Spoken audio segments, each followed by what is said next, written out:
importantly, how do we get out of it? The establishment had their chance. Now we're here to represent you. It's time for something different. It's time for GB News. I'm very patriotic. I believe in Britain. Our best days lie ahead. Britain's watching. Britain's watching. Join us here on GB News. The People's Channel. Britain's news channel. I'm Simon Evans. Join me on GB News for Headliners at 11 p.m. What's the scoop? I'll be joined by two of the country's top comedians. That's right. As we take a look at tomorrow's newspapers tonight. We're going to get into trouble. If it's a big story, we'll be covering it. Spill some tea on him. There we go. But we'll also have some fun. I wouldn't stick up a bank. My father didn't love me. So anyway, Headliners every night from 11 on GB News, the People's Channel, Britain's news channel. Westminster is going around in ever-decreasing circles, followed by the media. Britain is broken. How on earth did we get into this mess? But more importantly, how do we get out of it? Join me at 7 p.m, Mondays to Thursdays on Farage, here on GB News. We will have open, rational debate. We've got to work out how Britain moves forward from this. Join us here on GB News, the People's Channel. Britain is watching. I'm Andrew Doyle. Join me at 7 o'clock every Sunday night for Free Speech Nation, the show where I tackle the week's biggest stories in politics and current affairs with the help of my two comedian panellists and a variety of special guests. Free Speech Nation, Sunday nights from 7 on GB News, the People's Channel, Britain's news channel. Monday to Thursday nights on GB News. At 6, it's Dubes & Co. 7 o'clock, Farage. At 8, join Jacob Rees-Mogg. And at 9, Dan Wootton Tonight, followed by Headliners. On TV, radio and online. This is GB News. Every Sunday from 11, join Michael Portillo. There'll be topical discussion, looking at the week before and the week to come. So kick back and relax at 11 a.m. on Sundays on GB News with me, Michael Portillo. GB News, the People's Channel, Britain's news channel.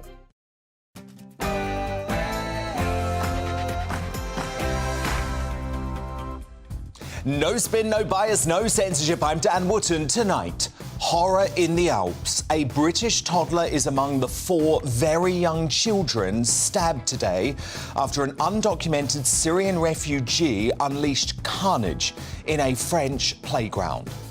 Abdul Mash H was eventually subdued by police, but this sickening knife rampage was still not enough to wake the left and woke MSM up to the grave danger posed by open borders. The fact that the suspect is a Syrian refugee and an asylum seeker will likely be used a great deal by the far right.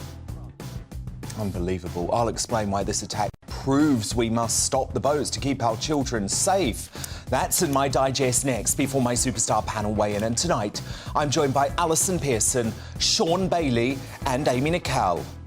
Also coming up, the fallout from Prince Harry's disastrous 2 days in the witness box continues. But according to Sly News, the Duke of Delusion left the High Court a champion. He looked robust, he looked determined, he looked like a warrior. So is top Daily Mail columnist Stephen Glover right that potentially lethal, they're his words, Harry should be stripped of all official titles and banished to a private life if he doesn't stop attacking Britain and the government. Stephen takes on Ingrid Seward and Jenny Barnett on that in the clash. And after Harry revealed that he only launched his hacking claim to protect his wife... It was a way to put the abuse, intrusion and hate that was coming towards me and my wife, and seeing if there was any way to find a different course of action. So is that further proof that Meghan is the puppet master behind the Duke of Delusion? My royal masterminds, Lady Colin Campbell and Phil Dampier, give their unflinching verdict. Also on the show tonight, former X Factor runner-up Rebecca Ferguson has hit out at ITV after claiming her calls for an investigation into contestant welfare and aftercare were roundly ignored by the broadcaster's bosses. Got these people purposely blocking your music and purposely stopping you from doing. So is the Chief Executive, Karen McCall, responsible for a toxic culture littered with cover-ups? We'll debate that in the Media Buzz. Then, in uncancelled, Fleet Street icon Kelvin McKenzie gives his take on Harry's calamitous and costly court obsession, as well as scandal hit ITV. Elsewhere tonight, as The Guardian's activists relaunch Partygate witch hunts against Boris Johnson, will the left's unhinged mission to finish the former PM only fire up his supporters and fuel his big return? That's our big debate tonight. Then, after 6 months off air, British TV legend Anne Diamond returns to GB News for the first time to make a major personal announcement. So she's going to be live with me for this later in the show. Tomorrow's front page is on the way too, and a new Greatest Britain and Union Jackass will be crowned before the night is out. This is Dan Wootton tonight. Let's go.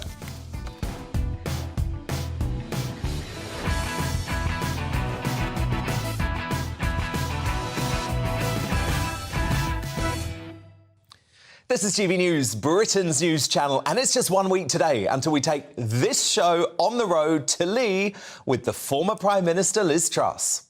I'm looking forward to going back to Lee with Dan Wootton and GB News to talk to people about the issues that they face. We're getting out of Westminster, we're going to listen to what people are saying about how we grow Great Britain. Join us at 9 o'clock on Thursday the 15th of June.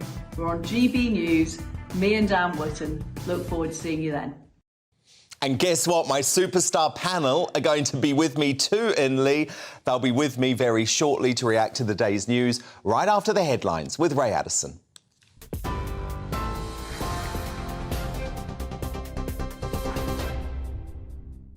Thanks, Dan. Our top story tonight. A British toddler injured in a knife attack in the French Alps is reportedly now in a stable condition in hospital. 4 children and 2 adults were injured at a playground in the alpine town of Annecy. It's understood that the knifeman is a Syrian national who has refugee status in Sweden.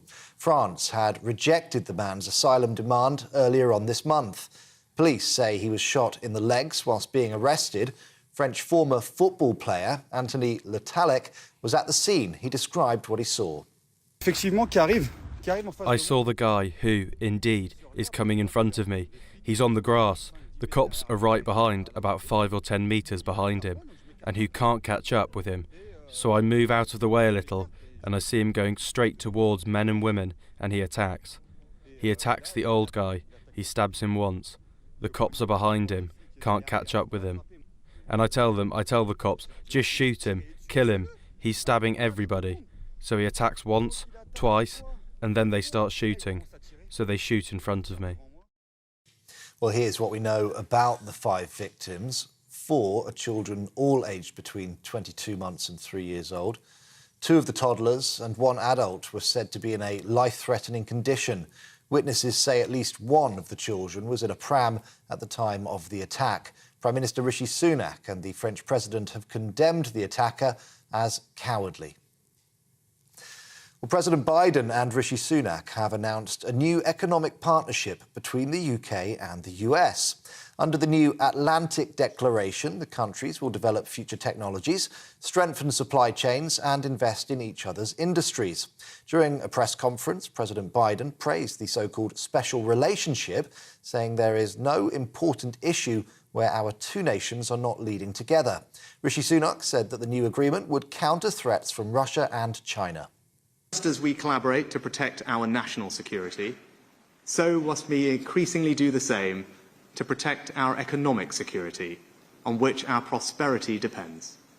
Countries like China and Russia are willing to manipulate and exploit our openness, steal our intellectual property, use technology for authoritarian ends, or withdraw crucial resources like energy. They will not succeed. And finally, the Met Office has now issued an amber alert for heat in 5 regions this weekend. The east of England, West and East Midlands and South East and West are all expected to experience hot temperatures. The UK Health Security Agency issued a health warning over the weekend and previously warned it could impact people's health. It follows 3 weeks without rain in England. We're on TV, online, on DAB+ radio and on TuneIn too. This is GB News. Back now to Dan.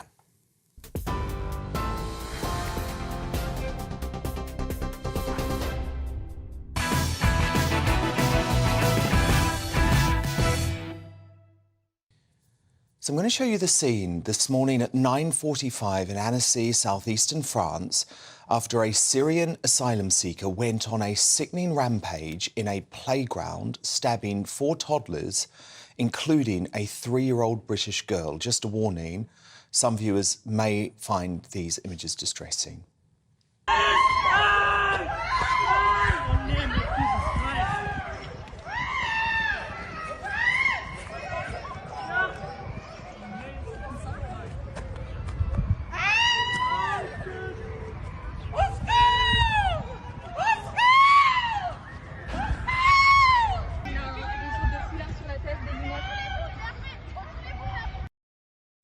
Now, that absolute scumbag is a 31-year-old who has been identified as Abdelmash H. He had moments earlier screamed in the name of Jesus Christ as he repeatedly knifed a baby sitting in his pram as his helpless mother screamed in terror. 4 children, aged between 22 months and 3 years, including the British girl and 2 adults, ended up seriously injured in the frenzied stabbing. 3 are said to be in a life-threatening condition. Now, recently divorced Abdelmash was only in France after living in Sweden, where his ex-wife said he was unable to gain citizenship despite being granted asylum, stating he was a Syrian Christian a decade ago. And that time, he was convicted for illegally claiming benefits in Sweden before travelling to France to apply for asylum there. He could do that legally, of course, because refugees have free movement within the European Union. Just 4 days ago, his request is believed to have been rejected because of his refugee status in Sweden. And then the attack.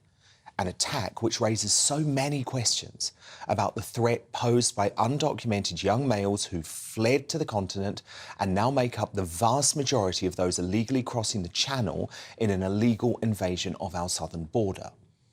And before the blood was even dry on the ground of that playground, the British establishment, aided and abetted by Sly News, insisted that any such talk must be far right. So to prove the point, listen to Fawaz Gorges, a professor of international relations at the LSE. My fear is that regardless of what, the investigation shows, the fact that the suspect is a Syrian refugee and an asylum seeker will likely be used a great deal by the far right in France, given how, the cultural wars and the question of refugees. That's his worry today? That was his worry in the hours after 4 toddlers were stabbed by an asylum seeker? Now, I would argue there is absolutely nothing far right about wanting to ensure that babies are not brutally stabbed by folk who aren't legally meant to be in the country. I want to remind you what Peter Wallace told me. Now, he's the father of Tommy Roberts, who we see there, who was brutally murdered by the illegal migrant on the right in Bournemouth. This is what he said about those who claim that these sorts of discussions around these tragedies are inappropriate. Ask anyone who pleads compassion, if it's your child, your son, your daughter, your mother, your father is in the same situation, you wouldn't think the same. Anything you want, we'll put you in schools or here, there and everywhere. We'll give you a life that you don't have to pay for because you're an asylum seeker. And that's wrong. 9 times out of 10, they'll find out the info after the event, not before the event. Otherwise, someone else is going to die. The left is deeply misguided when they think it's wrong to try and stop illegal immigration into our country. We must protect our borders and stop the boats to keep our children safe. But to respond now, my superstar panel, top Daily Telegraph columnist Alison Pearson, former Conservative London mayoral candidate Sean Bailey, and the author and broadcaster Amy Nicol. Alison, this is an absolute tragedy. The fact that a young British 3-year-old girl has been stabbed makes it even worse.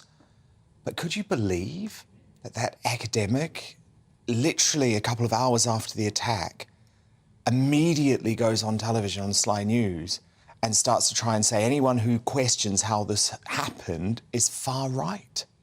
Well, I think I just start by saying what everyone who watched those scenes will feel, absolute horror. Seeing that mother, her arms outstretched to try and protect her child. I mean, I've actually been in that park in Annecy when my children were small. It's the most beautiful place, Dan. It's like heaven on earth. And it became a hell, didn't it, for the minutes while that man was running rampage. So there's various things to say about this. When these attacks happen, the pattern is always the same. First of all, there's no proof this is a terrorist attack. They always say that. Well, it caused terror, and it's not usual for a man to run round with a knife stabbing babies, is it? That's not a normal crime, but they don't want it to be a terrorist attack. And then the next thing to say is there's no proof this is an Islamist-linked attack, even though we know France has got tremendously terrible problems with Islamist terrorism. Now, this guy, I heard the BBC saying, don't worry, it's not an Islamist attack because he's a Christian. Now, we know in our country we have had terrorist attacks committed by jihadists who had converted to Christianity cynically when their asylum bids have been turned down. That happened in Liverpool. Viewers will remember a Liverpool bomber, Al-Ramin, who wanted to go and blow up Liverpool Women's Hospital. He had converted to Christianity. So when they say, don't worry, he was a Christian, it's fine. So there's a tremendous amount of cynicism. And then coming on again to your point, we let in thousands of undocumented migrants from extremely violent countries into our country. I don't think that's safe. MI5 has said there are 23,000 jihadist extremists on their watch list, and they do not have the resources, Dan, to watch those people, and more are coming, and every so often there's a breakthrough attack. They cannot keep an eye on them. Salman Abedi, who blew up all those little girls and their parents at the Manchester Arena, he'd been on a watch list. They couldn't watch him. There are too many of them. He fell off the watch list and he went and blew up men, women and children. So I think this is appalling. I think the fact that they try to close it down. President Macron said this act was cowardly. No, what is cowardly is Western leaders refusing to address the threat to innocent people by allowing men into this country who they do not know anything about their background. Indeed, because we know, Sean, many of the people who try and enter Europe, and now it's men like this man today who are trying to leave France to cross the Channel on small boats. We know many of them are terror motivated. Look, the deeper thing is this. I saw this attack and my blood ran cold, because what this will do is absolutely destroy community cohesion. So when you get academics who come on the telly and try to deny the facts, what will happen is people will then take very extreme views when they see that people at the top leadership is not acknowledging what's actually happened. You start to get people to take the law into their own hands at one extreme. So I think it's very important that people at the top say, look, this is as much about mental health as it is about asylum seeking, as it is about immigration, but they have to say it does have a component of immigration in it, because if they don't, people will start to feel that everything they're saying around immigration is a lie, and we'll get in a very polarised position and we simply won't get anything done, and that leaves the public at great risk. There is no doubt that this man was an immigrant, and if that isn't part of how this is spoken about and dealt with, then we will get nowhere, and people will retreat into their own bunkers. And the other thing as well is, when I heard the Home Secretary say there was a British national involved, a young British girl, 3 years old, it reminded me that once you get into Europe, often this is the destination of choice. So we now have to look at, if there's 23,000 people who are on a watch list, anybody who denies there's some level of danger to this country is deluding themselves and shouldn't be in a position of power. I'm one of these people. I wouldn't immediately say this is about immigration. For me, it's about mental health as much as it's immigration, but you cannot deny that that is a component. And if leaders don't do that, they're exposing us to danger. You don't think it's relevant that this crime was committed by an asylum seeker? This man's nationality did not make him attack those children. This man's nationality did not make him any more likely to attack those children than any other nationality. To suggest so is racism. How?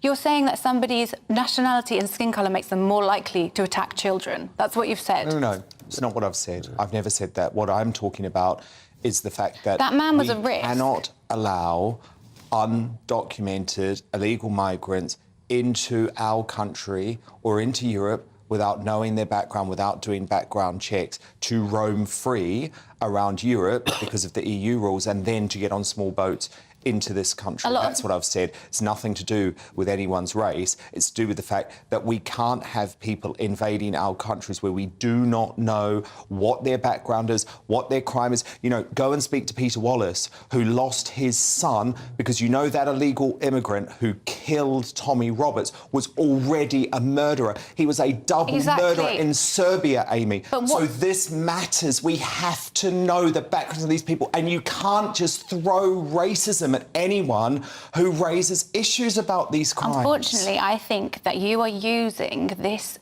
horrific attack, which has left 4 children lying in intensive care, to stoke pure fear and division about immigrants and migrants coming over in small boats, the majority of whom are completely safe. We're talking the one place I'm scared about but that is the only thing that is true about this. The fear, actually, the correlation between the causations of crime isn't there. Peter Wallace. Isn't there? Tell that to Peter Wallace. It would be more emotive. This man, Peter Wallace, and the families of these victims today, that this man who committed this crime today was a risk wherever he was. Would you sleep easier if that man had committed this atrocity in a playground in Syria? No, Amy, that's not fair. No, Amy, that's not fair, because what you know... The location of the man is irrelevant. The man is a lunatic. Let me tell you, it's not fair to say if we wouldn't mind if it happened in Syria. Of course we would mind, but the point is authorities in any nation,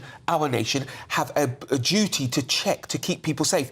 If he was British-born or had been in Britain, he would have been to school, he'd have been stopped by police, we would have known about him, because he's undocumented. But also, though, Sean, risk. to suggest that there is, on the whole, no motivation behind a lot of these people actually wanting to murder Westerners is very, very This man was a Christian who was married, to a Swedish woman who has a child of the same age with a Swedish wife. We have no idea of his motivations at this point. And so to suggest...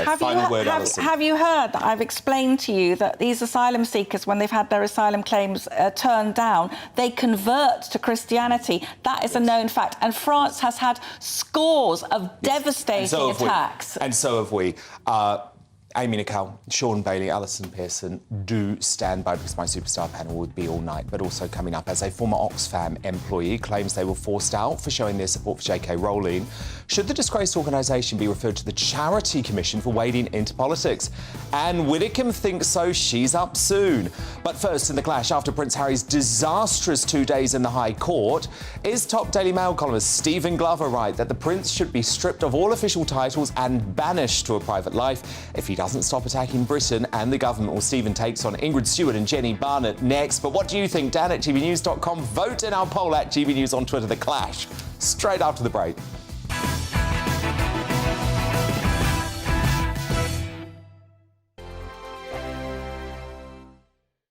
First and foremost, I am a GB News fan, and I was before I was working here. Just love the fact that we're asking the questions that a lot of establishment media won't ask. With a bit of a twist, we not only want to inform you, but we want to keep you entertained. It's worth the drive because you get in and the team's all ready and waiting, they're itching to go, and it's a proper little family. GB News is the People's Channel. It's the audience that makes the programme sing. We're giving our viewers and our listeners a voice. I see the thousands of your letters, tweets, emails, you name it, coming in. Britain is broken. How on earth did we get into this mess? But more importantly, how do we get out of it? The establishment had their chance. Now we're here to represent you. It's time for something different. It's time for GB News. I'm very patriotic. I believe in Britain. Our best days lie ahead. Britain's watching. Britain's watching. Join us here on GB News. The People's Channel. Britain's news channel. Join me, Patrick Christie's, Monday to Friday, 3 till 6. We tackle the day's news agenda like you've never seen before. It's high tempo, high octane, the most controversial topics and the best guests. You will not be able to take your eyes and ears off it. I'm not afraid to ask the questions that you really want answered. 3 till 6 p.m, Monday to Friday on GB News, the People's Channel, Britain's news channel. I'm Andrew Doyle. Join me at 7 o'clock every Sunday night for Free Speech Nation, the show where I tackle the week's biggest stories in politics and current affairs with the help of my 2 comedian panellists and a variety of special guests. Free Speech Nation, Sunday nights from 7 on GB News, the People's Channel, Britain's news channel. Every Sunday from 11. Join Michael Portillo. There will be topical discussion, looking at the week before and the week to come. So kick back and relax at 11 a.m. on Sundays on GB News with me, Michael Portillo. GB News, the People's Channel, Britain's news channel. GB News has its own late-night paper preview show, Headliners, where comedians take you through the next day's top news stories. You don't have to bother reading the newspaper, we've got it covered for you. Headliners, every night at 11 p.m. and repeated every morning at 5 a.m. We won't send you to sleep like some of the other paper review shows out there. GB News, the People's Channel, Britain's news channel. Join me, Camilla Tominey, on Sunday mornings from 9:30, taking the politicians to task and breaking out of SW1 to see how their decisions are affecting you across the UK. Bursting the Westminster bubble every Sunday morning, only on GB News, the People's Channel. Britain's watching. Monday to Thursday nights on GB News. At 6, it's Dubes & Co. 7 o'clock, Farage. At 8, join Jacob Rees-Mogg. And at 9, Dan Wootton Tonight, followed by Headliners. On TV, radio and online. This is GB News. Westminster is going around in ever-decreasing circles, followed by the media. Britain is broken. How on earth did we get into this mess? But more importantly, how do we get out of it? Join me at 7 p.m, Mondays to Thursdays on Farage, here on GB News. We will have open, rational debate. We've got to work out how Britain moves forward from this. Join us here on GB News, the People's Channel. Britain is watching.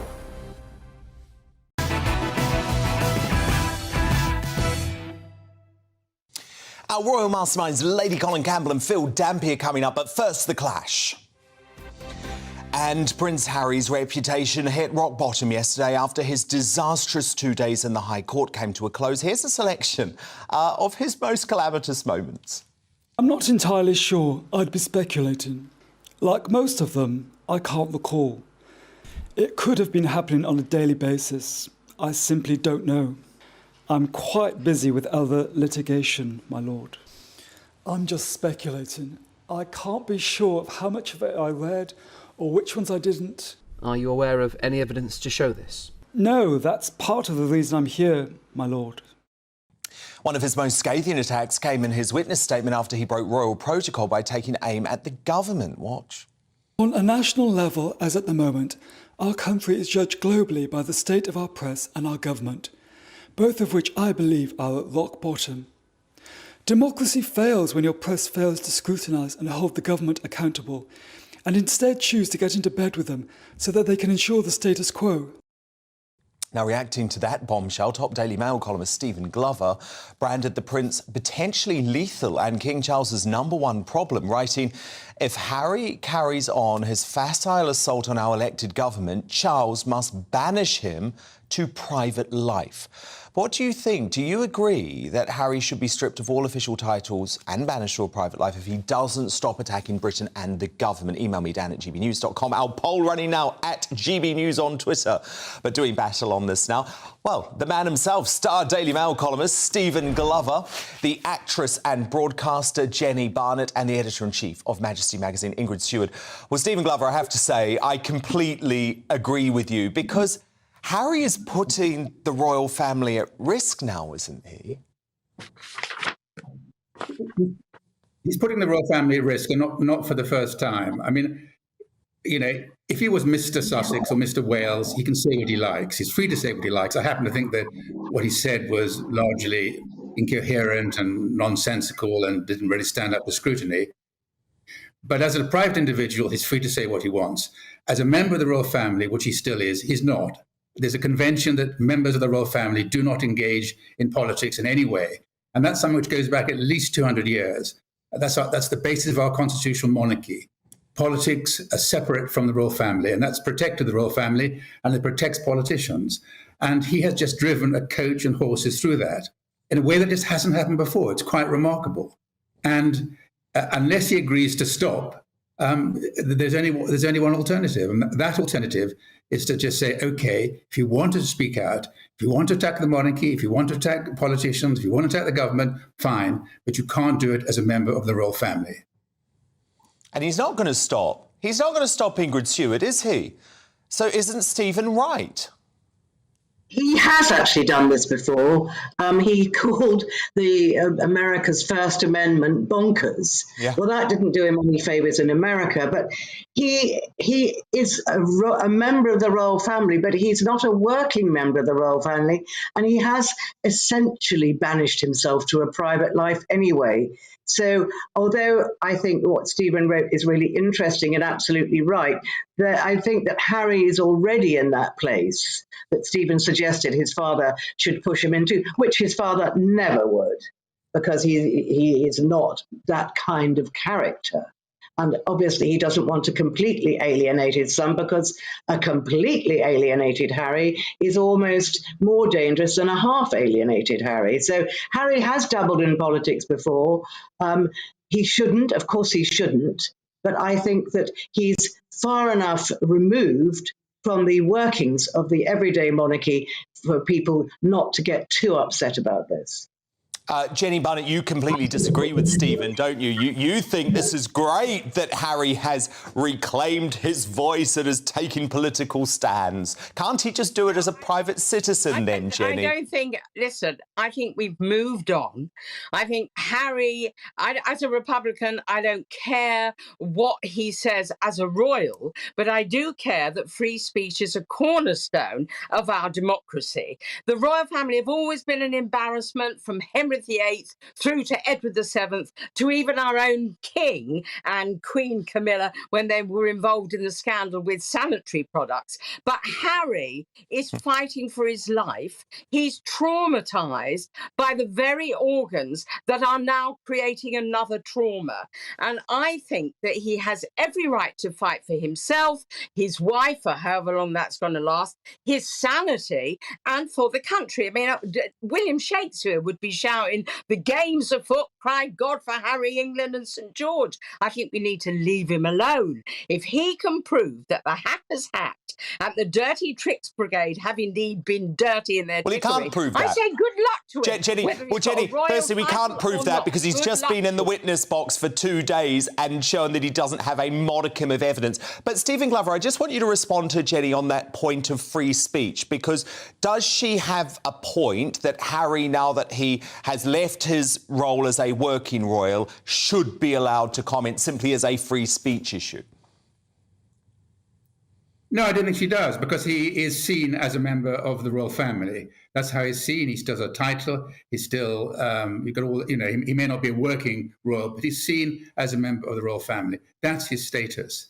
And his significance in the world, all the significant comes from the fact that he's a member of the royal family. So I'm all in favour of free speech. Of course I am. But we don't say that the king can speak out. If the king doesn't like Rishi Sunak or doesn't like Keir Starmer, he can't speak out and say it. The late Queen always kept her counsel. We didn't really know what she thinks. Now, of course, he's not. Harry is not king, but he's a senior member of the royal family. He's fifth. He's still fifth in line to the throne. So he's not sort of gone away. He's fifth in line to the throne. Okay, Jenny, come back in. Look, times have changed. Times have moved on. William is going to be talking about things. The king has talked about climate change. Is that political or isn't that political? We don't know anymore. All I know is that it's another elaborate ruse. The Voices have brought down Philip Schofield, are doing the same to Harry Windsor. What are they frightened of? What do they think that criticism of this government can do? Jenny, I'm just going to have to stop you for a minute. What the heck? What the heck was that about?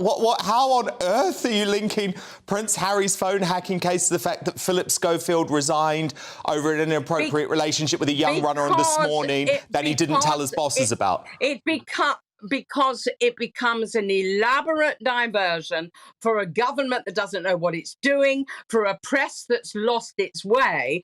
And now we're turning to Harry in the way that the headlines should be turning to other things that are going on in our country. It's an elaborate ruse. Stephen? Oh, Jenny, Ingrid, yes, Ingrid, you take that on, Ingrid. Come on, you take that on. Very brave remarks, which I did, and I have to say I'm rather on Stephen's side. But my point is, Harry is a private person. He's in litigation with the government over his security, and I think he shouldn't have said anything, but he did, and I don't think it's a major issue. He's not going to have his titles taken away. He's not going to be thrown to the wolves. He's already with the wolves in my mind, and I don't think that anything further will come of this. People will remember it, but he upset the Americans when he said it before. OK, final word to you, Stephen Glover.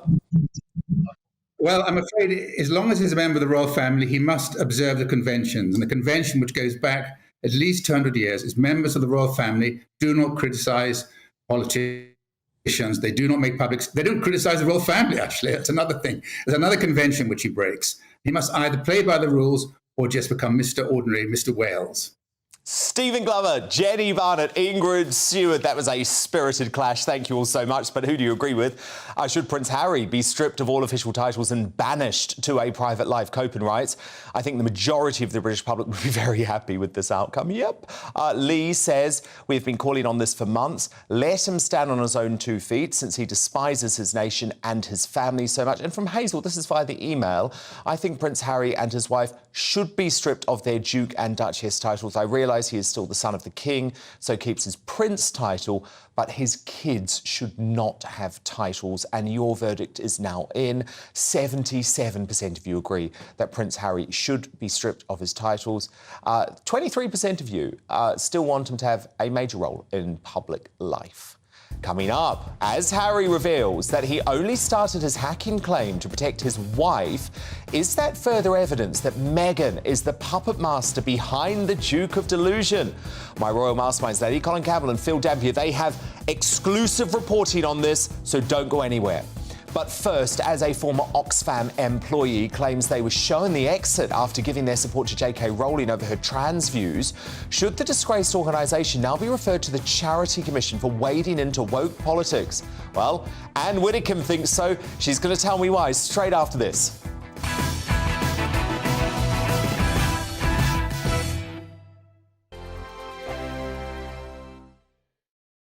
It's all about family, being in people's living rooms, all the interaction and getting to know who our viewers and listeners are. When I was young, my dad used to say, Nana, stop arguing. I wanted an outlet that would enable me to give my opinion. People are going through a really hard time right now, and I know that you don't feel like you're being listened to by the establishment. I came to GB News because it's the People's Channel, and I want the audience to have their say on the events of the day. We're dynamic. We do something different. Democracy shows that the wisdom of the nation is in its people. I get to travel to find out what the story is from a personal perspective. The British people aren't fools. We know when we're not being told the full story. We've got to work out how Britain moves forward from this. It's the best country in the world. The establishment had their chance. Now we're here to represent your views. Britain's watching. Britain's watching. Britain's watching. We're proud to be GB News. The People's Channel. Britain's news channel. I'm Jacob Rees-Mogg, the Member of Parliament for North East Somerset and a former government minister. For years, I've walked the corridors of power in both Westminster and the City of London. We need to have the arguments, the discussions on how we make it better. Crop failures, famine, war, suffering on a scale completely unimaginable. We are putting the cart before the horse. As Charles I said at the scaffold, he was the true defender of liberty. Yeah, I've completely derailed the conversation. Join me Monday to Thursday at 8 p.m. on GB News, Britain's news channel. The Dubes and Co, we tackle the issues of the day with real, robust debate, both sides of the fence, battling it out with me in the middle with my forthright opinions and views. And often really interesting things happen because you start with a position and then by the end of the debate you find actually, well, I might not have thought about that one. What we need in this country is 2 new political parties. You should maybe think about doing a 2024 calendar. I'm Michelle Dewberry and I'm keeping you company right through until 7 o'clock this evening. GB News, the People's Channel, Britain's watching. I'm Mark White. As GB News Home and Security Editor, I cover those key issues that are so important to you. Our authorities, our communities doing all they can to combat violent crime. With the public services under unbearable strain, why are we still failing to control our borders? Defence, the first priority of any government, has been continually hollowed out. Can we trust our politicians to protect the armed forces? Join me, Mark White, on GB News. Monday to Thursday, 9 p.m. till 11 p.m. Join me, Dan Wootton. I'll bring you the sharpest takes and hottest debates. Do you not believe in prison? I don't believe in prisons. I'm completely stunned. I guarantee you there'll be no spin, no bias, no censorship. I actually was personally quite offended by it. And no reason to go to bed. So I guess they've always been quite woke. That's Dan Wootton tonight on TV, radio and online. Monday to Thursday from 9 p.m. till 11 p.m. on GB News. The People's Channel, Britain's news channel. You've probably seen politicians interviewed 1,000 times, but we do it differently. We find out who they really are, we don't shout, we chat, and hopefully we bring a bit of light, not just heat. Did you know Kate Moss? Apparently. Do you have a pair of jeans or a pair of jeans? No, of course I don't. What would I do with them? My friends are like, oh my God, what's she doing now? Join me every Sunday at 6 for Gloria Meets, only on GB News, the People's Channel, Britain's news channel.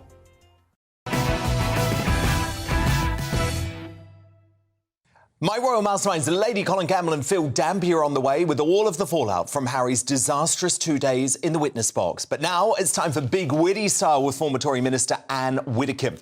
And leading international charity Oxfam has faced international condemnation this week after producing a vile Pride Month cartoon that depicted best-selling author and women's rights campaigner J.K. Rowling as an anti-trans demon. Look. While LGBTQIA+ people around the world are deprived of basic safety, not protected by laws, preyed on by hate groups online and offline. Oh yeah, there she was with her TERF badge.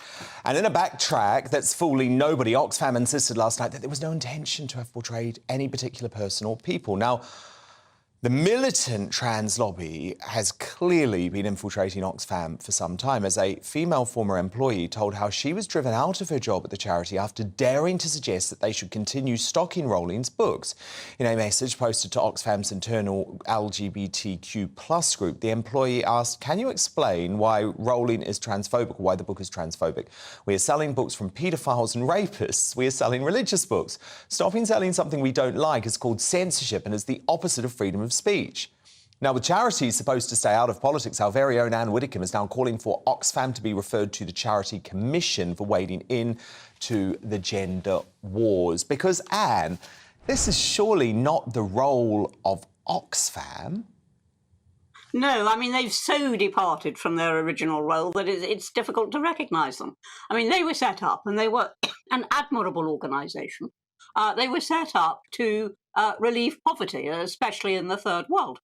And that was what they were meant to do, and they were meant to raise funds in order to do that, and people give very generously to Oxfam because they want to help those in most need. But suddenly, one is not sudden actually, it's been happening over a long period of time. First of all, it went very left, and quite noticeably so. And now it appears to be actually actively campaigning over political issues. And the Charity Commission does not allow charities to do that. And indeed, when I was involved with the Life Charity, which is a pro-life, anti-abortion charity, it was very strict. It had two wings. One wing did the political campaigning. The other wing set up the life houses and the care centres and all the rest of it and looked after women.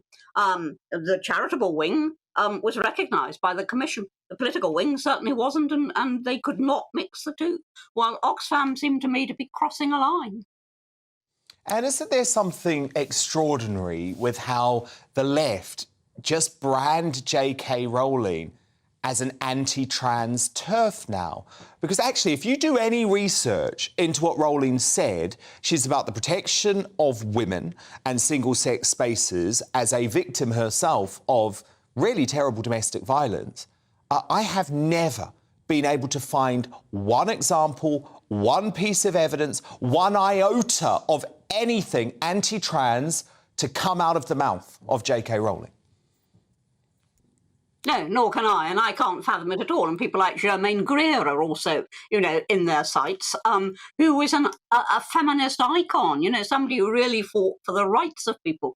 The idea that she would want to suppress people's human rights is just a complete nonsense. So no, I don't know where it's come from, Dan, but I do think it now has to be fought, and to be fought properly. I mean, Oxfam does not have a good reputation for some of its work abroad, when some of its quite high-profile workers, senior workers, were engaged in sex exploitation. I think we need to clear out the orgy in the stables. Indeed. They hardly have a clear reputation themselves, do they, Anne? No. They've got a very besmirched reputation. And it is, as I've just said, it's time now for the whole charity to dissolve, to reform, different leadership, and just clean out all that is wrong and concentrate on doing what it should be doing, which is helping, not exploiting, helping the poor. Exactly. And you know what? Oxfam should want money from folk across the entire political spectrum. And this is something that stuns me time and again. These holier-than-thou, woke charities think that it's only acceptable to support views from the left. And actually, all they're doing is a massive disservice to the people who they should be supporting. Anne Witicum, thank you so much. I mean, I would say very clearly now to everybody who donates to Oxfam, one word: don't. Give it somewhere else. Yeah, indeed. Somewhere that won't be so judgy, I think, Anne. Thank you so much. We will speak next week. But coming up, with The Guardian relaunching its deranged Partygate witch hunt against Boris Johnson, will this unhinged mission to end the former PM only fuel a sensational comeback? My Superstar panel will return to debate the latest in the world of Boris shortly. But next, with Prince Harry revealing that he only launched his hacking claim to protect his wife, is it further proof that Meghan has totally manipulated the Duke of Delusion? My Royal Masterminds, Lady Colin Gamble and Phil Dampier, give their bombshell analysis. You won't want to miss this.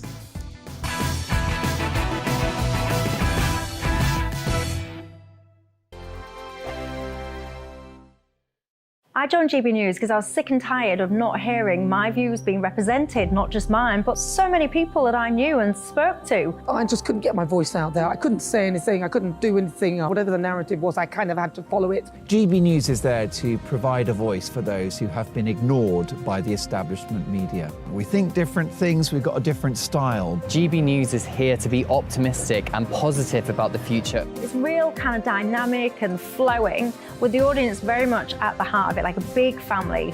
Here at GB News, we talk about the things that matter to you. Hearing the voices from right across our towns and cities, especially our towns. All sides of the argument represented with a heavy dose of opinion. We're on a mission here to make a difference. And the GB News family really is here for you, and whatever time of day you can watch or listen. Britain's watching. Britain's watching. We're proud to be GB News. The People's Channel. Britain's news channel.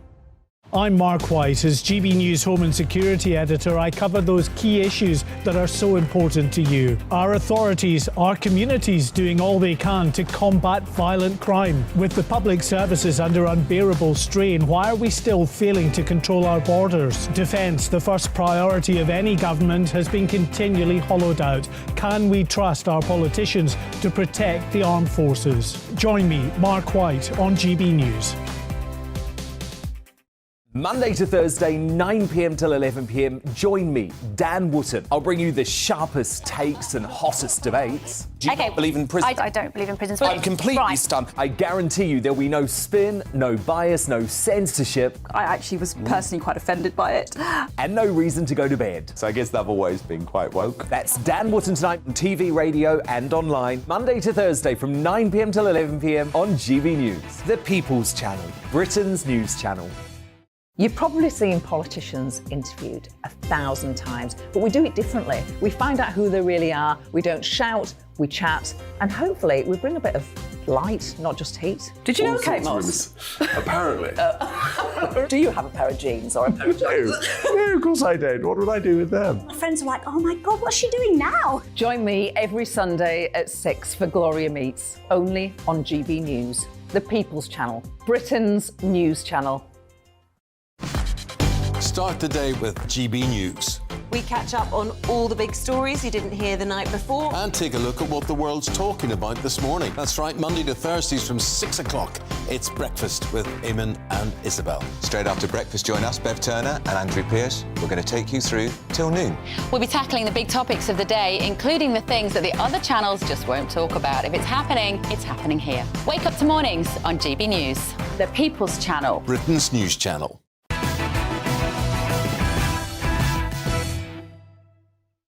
The Superstar panel react to the left's latest bid to destroy Boris Johnson shortly, but time now for our Royal Masterminds, Lady Colin Campbell and Phil Dampier. And Prince Harry's emotional revelation yesterday that his mounting legal battles were causing him strain give new context to the admission that they're all being fought in the name of Meghan Markle. So this is the moment he told the High Court that he only started pursuing a legal case against the owner of the Daily Mirror in the year he married his wife. When did you first go to solicitors to seek advice about a possible claim about Mirror Group newspapers? I bumped into my lawyer, David Sherborne, in France. This meeting happened in 2018. So prior to you bumping into him, you hadn't sought advice? No, not at all. It was a way to put the abuse, intrusion and hate that was coming towards me and my wife. But as Harry self-destructs alone, notably absent Meghan appears to be carving her own future by signing with the top talent agency and rumoured plans to pocket a £300,000 a post when she relaunches that lifestyle blog she used to have called The Tig. So, Lady C, do we think Meghan is plotting a future away from Harry as he naively fights a mountain of legal cases and she says, nothing to do with me? Well, I think it's a very sound tactic, don't you? She certainly has, she's set him up for failure no matter what and herself for success no matter what. I think it's a very interesting ploy. Just goes to show what a devoted wife can do when she has her interests as opposed to her husband's interests at stake. Because, Phil, I've actually written a column about this for the Mail Online tonight. I just think that if Meghan was a responsible wife, if she actually really cared about Harry, and this wasn't just some sort of power play in terms of their relationship and her future political career, she would have given him a whisper in his ear and said, H, this isn't working for you. Just stop now. No, I'm sure she's been egging him on down good evening, and it's become fairly obvious in the last week, I think, that this court case about the Mirror has got very little to do with phone hacking 10, 20, 30 years ago and everything to do with their sense of victimhood today. It's just really a continuation of the Netflix show, of Spare, of the Oprah Winfrey. It's just another way of getting their message across. I think it became personal with Meghan. I think she was after Piers Morgan and various other people. And I think it's a shot across the bows of the media generally. But he hasn't produced, as we know, a shred of evidence. Incredibly, I mean, there's still people out there, and maybe they're right, I don't know, who still think he might win this case. But we're not going to know for several weeks, if not months. And, of course, in the meantime, he's going to plough on with the other cases against Associated and against News Group. So I don't think he's going to stop. But when the bills start coming in, if he does start losing the cases, they might start to think, perhaps we've made a mistake. But at the moment, the jury, not the literal jury, but the metaphoric jury, is still out. Well, Lady C, look, I will lose a lot of faith in our justice system if he wins this case because there was no evidence. That became very clear. And look, you're no fan of the Mirror Group. You know, you've had your own legal run-ins with them, so it's not like you're a supporter of the Mirror. But, Lady C, he shouldn't win after what we've seen these last 2 days. He didn't have a scrap of evidence.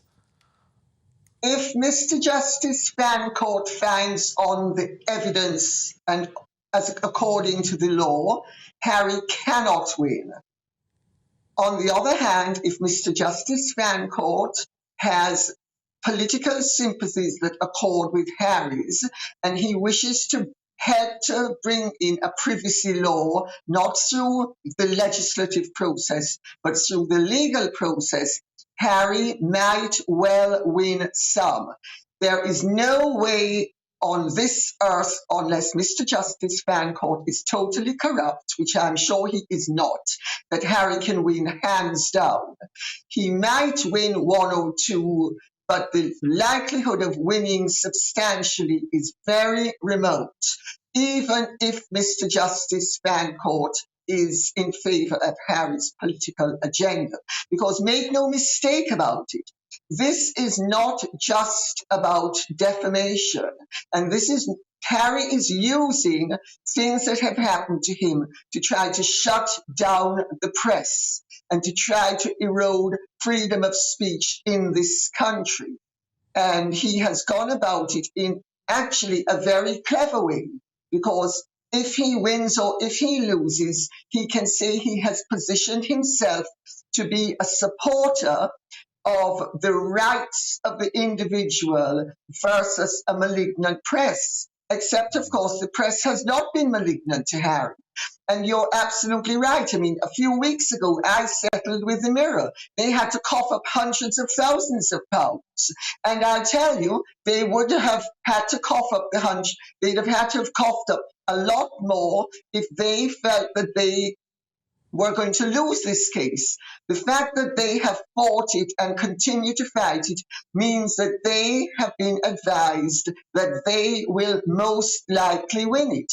And I cannot see how it is possible, if the law is applied, that Harry can win his part of the case. But remember, he's only a part of the case. He's one of many people involved in this case. Yes, indeed, and it is complex. Look, I want to talk to you about Stephen Glover. We had him on earlier this hour in The Clash. He's on the front page of the Daily Mail today, saying the comment that Harry made that our government is now at rock bottom is the final straw for King Charles. He has to strip Harry of his titles now. So I'm going to put this question to both of you. Phil Damper, is Stephen Glover right? Does King Charles have to take action now? I think Stephen Glover's right, but I don't think Charles will do it. I think Charles is going to stick to his guns. He's had this policy all the way through that he doesn't want to make things worse. I think it's straight out of his mother's playbook. And I think he's going to stick to it. I mean, I think we all might disagree with it. We all might think that Stephen Glover's right. But I mean, unless he makes some other comment, and he really does make another comment. I mean, I think when he made the comment about the government being at rock bottom, he was really saying that the government was in league with the press. That was the point he was making. If he was making a more general point that the government was completely, the wrong sort of political government and he didn't agree with a lot of their policies, then we really would be in dangerous territory. But I think to give him just a slight bit of leeway, I think that was the point he was making. They were in bed with the press, not a wider point about the government being a bad one. Lady C, do you think King Charles has to finally take formal action against Harry and strip him of his title? Well, may I say, first of all, I love Phil, and normally I agree with him, but in this instance I don't. I think that Harry has positioned himself very left of left as opposed to left of centre. We have a centrist government. Yeah, he's hardly. I think that his pot shot against the government is an overall political agenda.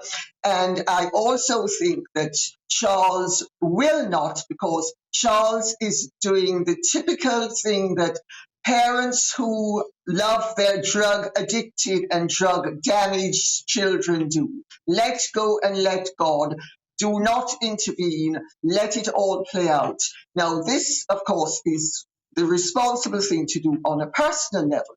Is it a responsible thing for a king to do on a national level? That is a moot point. I do not see Charles, and Charles cannot strip Harry of his parentage. He can only strip him of his princely rank. He can do that with a stroke of the pen. George V did it to Prince Alistair of Connaught with a stroke of the pen. It can be done, but he can't strip him of the parentage. That has to be done by Parliament.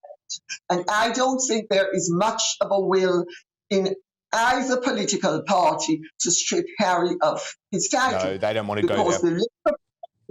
The Labour Party will not want to strip him because, remember, Meghan is a woman of colour and therefore blah, blah, blah. And the Conservative Party is not going to want to strip him either because they don't want to antagonise the King and they don't want to antagonise their supporters of colour. So I think it's a political hot potato that nobody wants to handle. But I do think Charles should actually, insist that either Harry shuts up or he is going to make Harry put his titles into abeyance, which would be the alternative. So he's not entirely stripped of them. They're put into abeyance so that he cannot use them. So they're suspended. That's what abeyance means.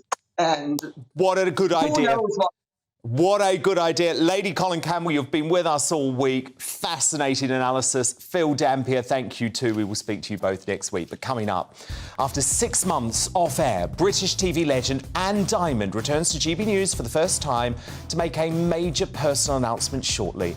But next, as the lefty rag Guardian relaunch Partygate and this witch hunt against Boris Johnson, will the left's unhinged mission to finish the former PM only fuel his big return? My superstar panel return to debate that very shortly. Plus, we're going to have a first look at tomorrow's newspaper front pages, hot off the press. Don't go anywhere because we're back in just 2 minutes' time.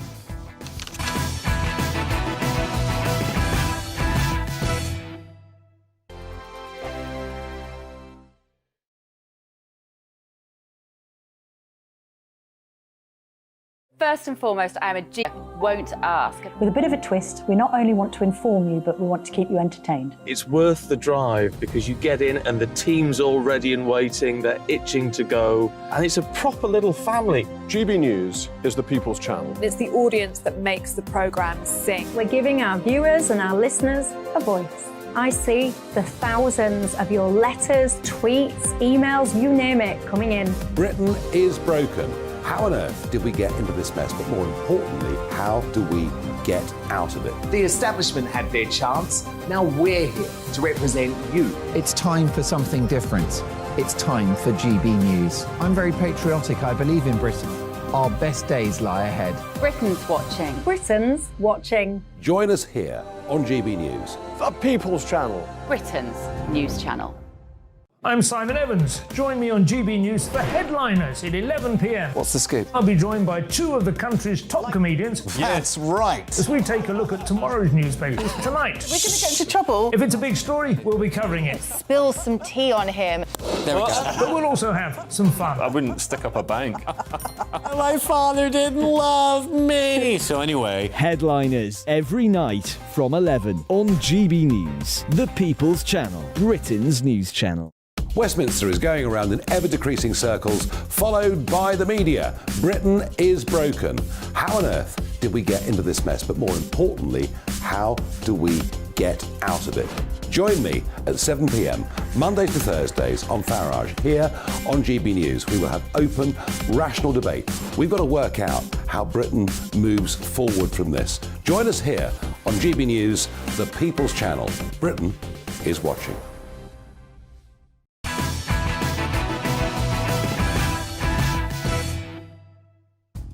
It's 10 p.m. I'm Dan Wootton. Tonight, as the out-of-touch Guardian hacks make yet another pathetic Partygate accusation, reporting that Boris Johnson hosted a friend at Chequers in May 2021, is the left's unhinged mission to finish off the former PM, a surefire sign that he remains a threat, just as the Privileges Committee prepared to deliver its critical report. That's the big debate with my superstar panel next. And tonight, I'm joined by Alison Pearson, Sean Bailey and Amy Nicol.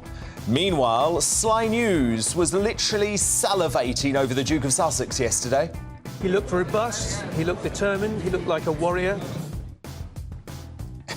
Even with the backing, though, of his woke cheerleaders in the MSM, did the Duke of Delusion further damage his reputation in the witness box? It could have been happening on a daily basis. I simply don't know. Are you aware of any evidence to show this? No, that's part of the reason I'm here, my lord. There's your warrior. We'll thrash that one out in the media buzz. Plus, as former X Factor runner-up Rebecca Ferguson reveals that she wrote to ITV to warn about the toxic culture on their shows. Got these people purposely blocking your music and purposely stopping you from doing well. And she says she was ignored by the woke chief executive Caroline McCall. So do allegations of negligence at the broadcaster go beyond the crisis with Philip Schofield at This Morning? And in uncancelled Fleet Street icon Kelvin McKenzie gives his unmissable verdict on the mess at ITV and Harry's courtroom collapse. We'll also show you how the newspapers are covering that sickening attack by a Syrian refugee in France who despicably stabbed 4 children, including a British toddler.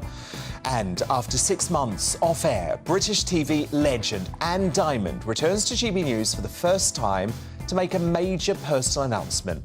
She'll be live with me in just a few minutes' time. There will, of course, be a new Greatest Britain and Union Jackass named before the night is out too. But first, the news headlines with Ray Addison.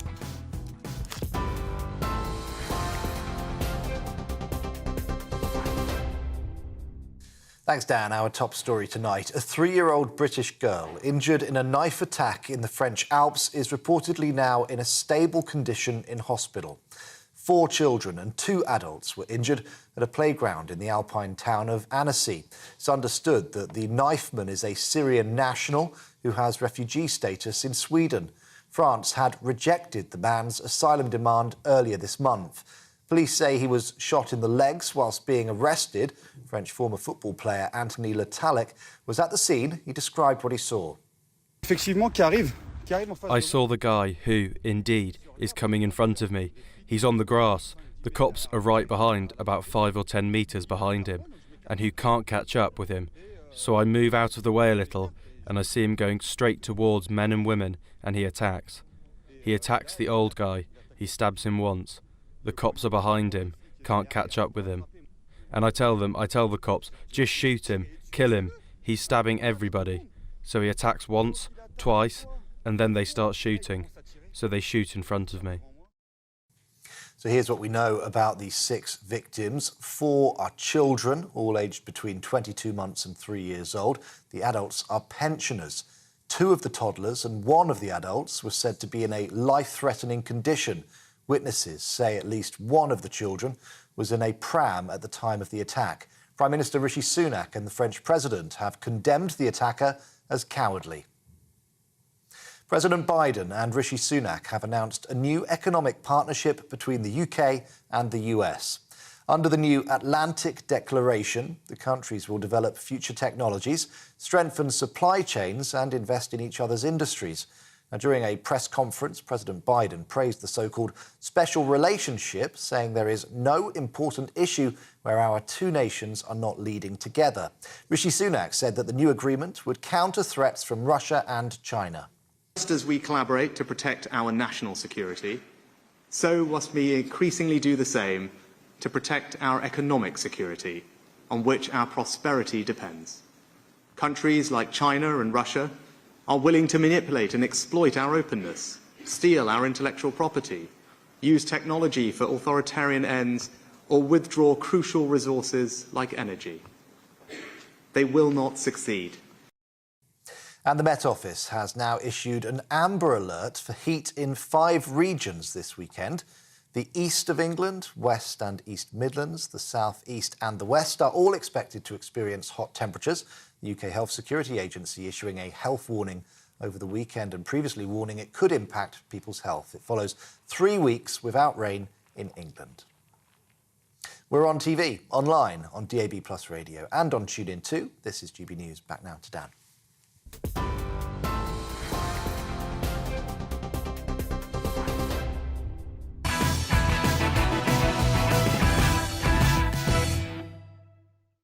Tomorrow's news tonight now in our Media Buzz. First front pages are in. One story dominating the Independent, leading, of course, on that horrific knife attack on children in France by a Syrian asylum seeker, including a British toddler who was on holiday with her family when she was stabbed. The Metro say horror at the playground, leading on that cowardly attacker, and some of the victims fighting for their lives in intensive care. My superstar panel back with me now. Top Daily Telegraph columnist Alison Pearson, former Conservative London mayoral candidate, top Tory Sean Bailey, and the author and broadcaster Amy Nicole. Now, the swivel-eyed Guardian tried finishing off Boris Johnson for good today with, wait for it, a new Partygate accusation. Haven't we wanted one of those for a while? Not. That he and Carrie, broke pandemic rules by having a wedding planner over at Chequers. Now, this is Dixie Maloney. She apparently stayed overnight on May the 7th, 2021, when indoor gatherings were banned except for work or childcare purposes. Bojo's spokesman, though, has slapped down the witch hunt by saying the event was entirely lawful, and Maloney was also there to look after the child, which was within the rules at the time. Crucially, by the way, just 7 days earlier, Keir Starmer held his Durham Beargate party. Remember that? He was cleared. He was cleared for the curry and boozing and lying at a work gathering. So if Cormac Kerr can hold a socialist knees up and get away with it, Boris Johnson clearly has no case to answer, right? Boris, though, dominating the political arena despite being a mere backbencher. Daily Telegraph Associate Editor, incoming GB News political editor Christopher Hope revealed a Boris Johnson-sized wave is about to crash on Westminster as the Privileges Committee, which has been probing whether he lied over Partygate, will report their findings in 3 weeks. And Rishi Sunak has finally given approval to Johnson's 50-strong honours list, including peerages for Nadine Dorries and Alok Sharma, which will trigger 2 by-elections. So it's all going on, Alison Pearson, in the world of Boris Johnson. He is going to continue to dominate politics over the next few weeks. This is very conveniently timed, isn't it? The Guardian wanting to further smear him over Partygate just when the Privileges Committee have finally decided what they're going to do. It's hard to keep up, Dan, isn't it? Is it a sausage roll shared with the under-gardener at Chequers? You know, what is he accused of this week? Smoky bacon crisps on a bus? I mean, it's just literally... Lock him up! Lock him up! It's absolutely ridiculous. It's the sound of barrels being scraped. You know, personally, I feel like, I've said to you before, you know, I could see that he made some errors of judgment. You've gone on a journey with Boris, let's be honest, Alison. You were one of his greatest supporters in the media for a long time. You loved him over Brexit, but then because you were so angry about the lockdown, you finally lost it with him. I did, although I was very sympathetic when he was ill, even though people on the left have, including Alistair Campbell, have taken to claiming that he wasn't actually ill when he was in hospital in intensive care. That's how irrational the left's hatred of him is. But I think he's, you know, he's a fabulous personality. He's political box office. I firmly believe if he were the Tory leader rather than Rishi, that the Conservatives would stand more chance at the next election. I just think that's right. He has more cut through with a red wall. I cannot see this Sunak blah. It's just nothing, isn't it? It's all taupe. It's taupe shoes. It's taupe trousers. It's, you know, it's just taupe man, isn't it? It just doesn't make any impact on people at all. Well, come on. Windsor Framework was pretty good.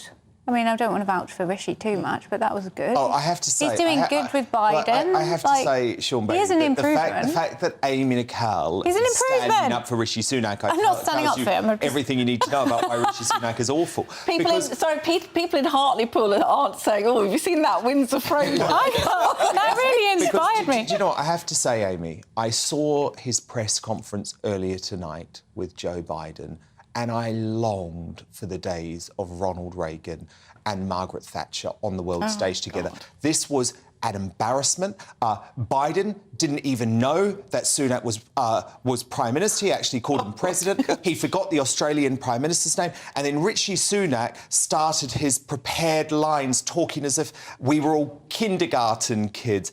I'm sorry, Amy, we need Boris Johnson back, don't we? That did remind me of when I used to go visit my granddad in a care home and to be like, do you remember the good old days? And trying to, like, get something. But, no, we don't need Boris back. Let's just pan out, because I think the reason The Guardian keep running stories like this is because it's the cherry on the cake, isn't it? Because what Partygate was when we lost all goodwill for Boris, because I think up until that point... Rishi got a fixed penalty notice too. I think the public, we were slightly more willing to forgive the shortcomings. We're like, oh, well, you know, he did have, but it was an unprecedented time, COVID, so we'll forgive him a little bit. But then the Partygate...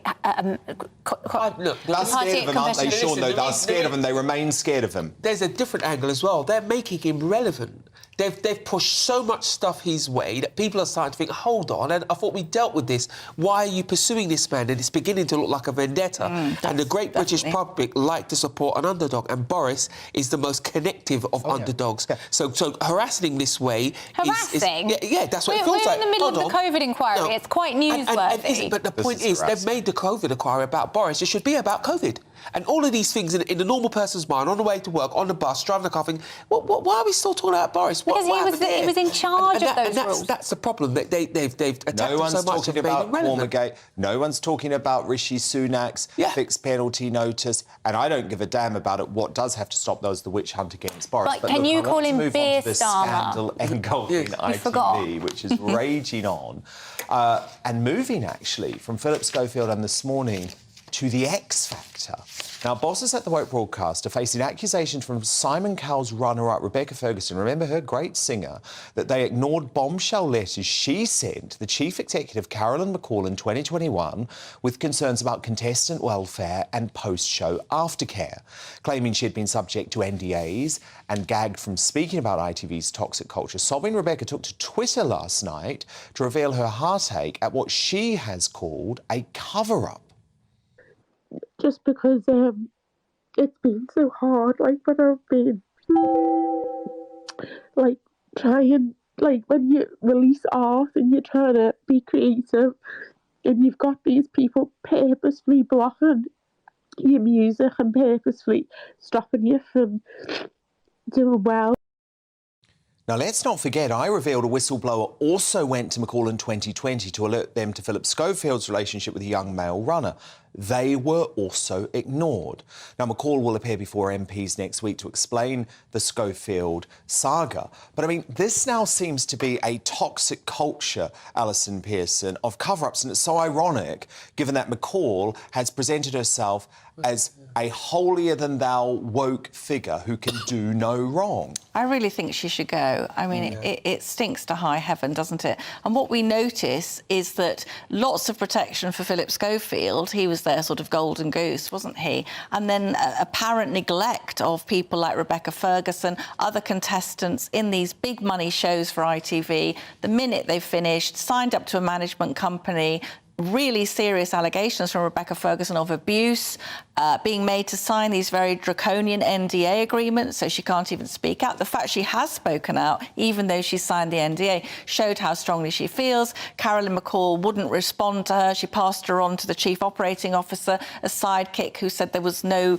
case to answer, but we take our safeguarding, responsibilities seriously. No, you don't. Actually, you don't. We know that there were 3 suicides linked to Love Island. There are other question marks over a lot of these big popular shows, which they do make a fortune from them, Dan. And there is a very bad smell. And the other thing we noticed this week was the rather marvellous James Haskell, son-in-law of Richard and Judy, who had occupied the This Morning sofa, some of us would say with more distinction. James Haskell basically saying the idea that Holly Willoughby didn't know about Philip Schofield is just absolutely, well, I won't even say the word, but it's patently untrue. And Sean, what I find so astonishing about Carolyn McCall is that it's only because MPs have demanded that she comes to the Select Committee on Wednesday that we're actually going to hear from her at all. This gutless woman who is so prepared to sack people for a tiny indiscretion, but also prepared to cover up Philip Schofield, is not prepared to front up to either her troops or the public or her shareholders. Because she knows she is in an indefensible position. If she's asked any tough question, she will not be able to answer them, and they make her position untenable. She needs to go, or ITV shareholders will have to intervene. And if you're further up the pipeline than she is, you need to send her an email and say, come on now, you need to front up. Because the moment you start to say there's 3 suicides linked to this, she should have had an army of people looking after people's welfare. She shouldn't be dodging the calls. But the person happiest about the change in focus will be Holly Willoughby, because she has got away scot-free. And this is the point, isn't it? They have the reins, so Holly Willoughby gets hours to sit in front of people and give her side of the story. Same with McCall as well. She could just be silent because she has the platform. But we're getting to the point where the public, and I hope MPs will need serious answers, and McCall has got to go, because if not, who would send their child on those shows? She's one of your woke heroines, but she has failed, hasn't she? Well, I just think you're levelling a lot at her now, because a lot of these things happened before she became... No, but Rebecca Ferguson the CEO. emailed McCall. I understand that, but did. then a lot of things have changed at ITV in their defence. Like, for example, with Love Island, they have put new safeguarding in place since... Do you defend her? No, I just think It's you need to be interesting she won't defend careful herself. to not start levelling She's going to have to against the MP. Let's hope she gets her story straight. Amy Nicole, Sean Bailey, Alison Pearson. We will have special coverage of ITV on trial next Wednesday night. But ITV said in a statement that they are committed to having in place suitable processes to protect the mental health and welfare of programme participants. We responded to Rebecca with information provided to us by the producers detailing their arrangements regarding welfare, aftercare, legal advice and management at the time of her participation. Now, coming up, as Sly News rallies around Prince Harry's attack against the British press, has the deranged Duke only further damaged his reputation in the witness box? Plus, Philip Schofield's arch-rival Amanda Holden has made another intervention on the crisis at This Morning. My superstar panel will return to tackle those topics shortly. But next, after 6 months away from GB News Breakfast, British broadcasting legend and national treasure Anne Diamond has a major personal announcement that she wants to share with you. So Anne is going to be back on GB News. I cannot wait, in just 3 minutes' time.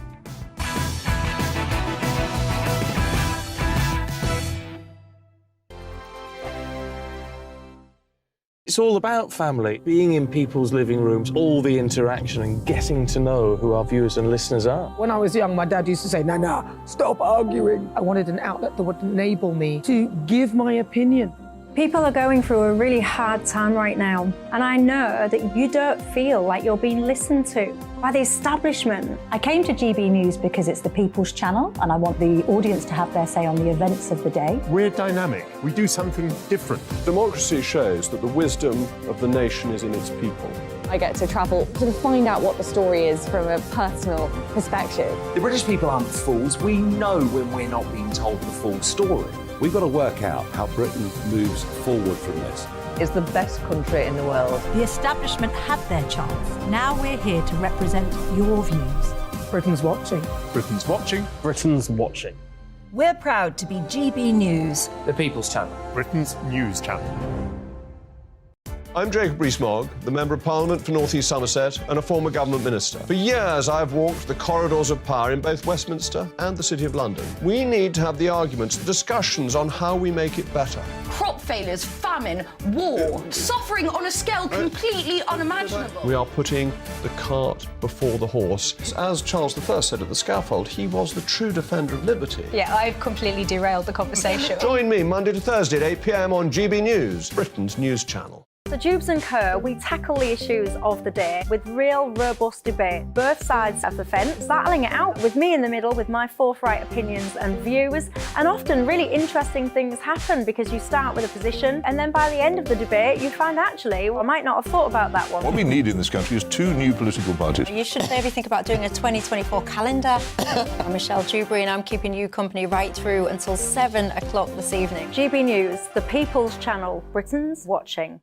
I'm Mark White. As GB News Home and Security Editor, I cover those key issues that are so important to you. Our authorities, our communities doing all they can to combat violent crime. With the public services under unbearable strain, why are we still failing to control our borders? Defence, the first priority of any government, has been continually hollowed out. Can we trust our politicians to protect the armed forces? Join me, Mark White, on GB News.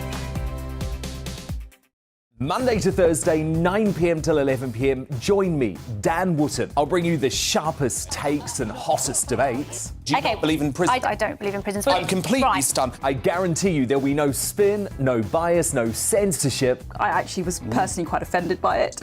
And no reason to go to bed. So I guess they've always been quite woke. That's Dan Wootton tonight on TV, radio and online. Monday to Thursday from 9 p.m. till 11 p.m. on GB News. The People's Channel, Britain's news channel. You've probably seen politicians interviewed 1,000 times, but we do it differently. We find out who they really are, we don't shout, we chat, and hopefully we bring a bit of light, not just heat. Did you know Kate Moss? Apparently. Do you have a pair of jeans or a pair of jeans? No, of course I don't. What would I do with them? My friends are like, oh my God, what's she doing now? Join me every Sunday at 6 for Gloria Meets, only on GB News, the People's Channel, Britain's news channel.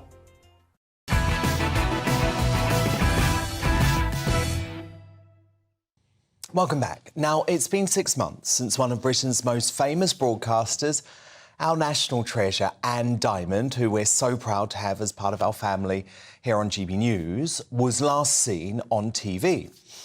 And that's because the ex-TVAM host, who was recently awarded an OBE in King Charles's first New Year's honours for her game-changing cot death campaign, has been going through something major in her own life. And the great news is that Anne returns to GB News Breakfast this Saturday, but she joins me first to reveal why she's been off air. And Anne, so good to see you. We have missed you here these past 6 months, and it has been a very difficult few months for you, hasn't it? What's been going on, Anne? It's been a hell of a journey, yeah. My last appearance on GB News was on the 1st of January. And I knew then that I would be going away for a while. And I haven't been on a world cruise, which is what I know that social media has been saying. Oh, she's gone on one of her cruises, because I'm well known now for loving cruises. It hasn't been a world cruise. It's been a fight against breast cancer. That's what it's been. It's been a long journey. And 5 months later, I'm still not at the end of the journey, but I'm through it enough to come back to work. Yes, so you were diagnosed with breast cancer, Anne, on the day that you found out you were being awarded this OBE. So I guess from a real high to probably one of the toughest moments of your life, I imagine. Absolutely. I mean, it was so extraordinary. I was brought up Roman Catholic. I'm not, by the way. I'm very much a lapsed Catholic. But, you know, a lot of anyone Catholic will understand where you're sort of taught that if something good happens to you, something bad is going to happen to you to slap you back. And that morning, I got an email from the Cabinet Office saying, congratulations, you are to be awarded OBE for my cot death campaign back in 1991. And I thought, this can't be true. So I looked up a completely independent number. I wasn't going to go for the email number. I looked up a completely independent number for the Cabinet Office, and I rang them and said, is this a scam? Because I couldn't believe it. And this lovely lady said, no, it's not a scam at all. And she read everything through to me, and she confirmed everything to me. She said, we're so proud to be offering you an OBE. You will accept it, won't you? And I said, bloody right, I will. Yes. And it was a wonderful moment. And that was like 9:30 in the morning. But I knew then, because I'd already seen my GP, that I had to go to a breast cancer screening thing later in the morning. And I thought I would just go for a mammogram and, you know, a couple of tests, and I'd be free in an hour. And I spent the entire morning at my local hospital. They did everything: biopsies, x-rays, CT scans, couple of mammograms, everything. And in the end, by lunchtime, I was still there. And a lovely lady with a lanyard around her neck that said Macmillan Cancer Care. And I knew then that it was serious. And it was on the same day. I mean, well, it must have been a huge plethora of emotions. And the treatment, Anne, has been tough. I know that. I know you're still going through it. So this has been major. Do you want to talk a little bit about what treatment you have had and how the cancer is now? Yeah. I'm okay. I don't have any, I don't have any advice for people because I'm still going through it. But I'm well enough to return to work. So yeah, I had the full work, the full mastectomy. Wow. God, this is the first time I've talked about it. So it's quite difficult, but I've had the full works. The first operation I had was 9 hours long. I mean, I don't remember it. It was I was in and out like that, but 9 hours of removal and rebuild. And that took a lot of getting over. And then I had a lymphectomy where they take out lymph nodes later as well, just to make sure they can trace the travel, if the cancer has travelled at all, to the rest of the body. Luckily, I don't think they did. And I've had a load of radiotherapy, which I found very hard too. So it's been a journey, but I'm not pretending for a minute that I am extraordinary, because I am fully aware that, a quarter of women in this country are going through what I've just gone through. And I don't have any advice to give. I only have empathy. And did you find a lump? Did you have a concern, or was it picked up in a routine test? Right, look, I'm very aware that I'm a 68-year-old woman and I don't want to talk about my breasts on TV, and nor does anyone watching want to talk about a 68-year-old woman's boobs. But it was the slightest, smallest, tiniest thing. I've always been very breast aware, always looked out for lumps and bumps. This was the smallest thing you can imagine, really, really slight. But I happened to mention it to my best friend, and she was very, very, she said, "Oh God, you've got to get that checked out." And I thought, no, she's being, oversensitive. And then I mentioned it to my sisters as well. And they said, no, you must get it checked, because I think I've read something about that, the smallest, slightest thing. And I mentioned it to my GP, and she said, "Okay, right, before I even look at you, I'm going to refer you to the local breast cancer clinic. And you're not to be worried about this. It's what we do." And within 3 days, I was being seen by the specialist clinic. And as I just said, I stayed there all morning. I had everything thrown at me, and they were amazingly impressive. Wonderful, wonderful people. Wow. And yeah, I should have noticed it earlier. I didn't. It was this, I'm not going to go into the detail, but it was the slightest, smallest thing. But it's on the cancer care leaflet. And so anyone watching, just read the cancer care leaflet and you will see it's there. Well, Anne, we have missed you so much. I'm going to tell you, I have had so many GB News viewers approach me in the street and say, "What's happened to Anne?" And I had some idea of what was going on, obviously wouldn't say anything and would just say, "Anne's going to be back." And it is going to be so brilliant to have you. So from Saturday morning, you're back on breakfast. Yes, I am. I'm really pleased to be back. It's great. It's great to be back. I'll be back with Stephen. Brilliant. Well, look, we cannot wait to have you. Thank you so much for sharing your story with us tonight. And I will be watching Saturday morning from 6 a.m.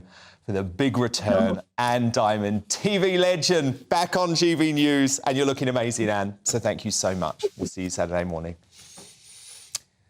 But coming up in Uncancelled, how will ITV's uber-woke Chief Executive Karen McCall fare when she's grilled by MPs in Parliament next week? Fleet Street icon Kelvin McKenzie gives his unfiltered take soon. But next in the media buzz, could Sly News be any more in the pocket of Prince Harry? He looked robust, he looked determined, he looked like a warrior. I'll show you the rest of that. Cheerleading for the Sussexes, and we'll debate if the Duke further damaged his reputation in the High Court. Don't go anywhere.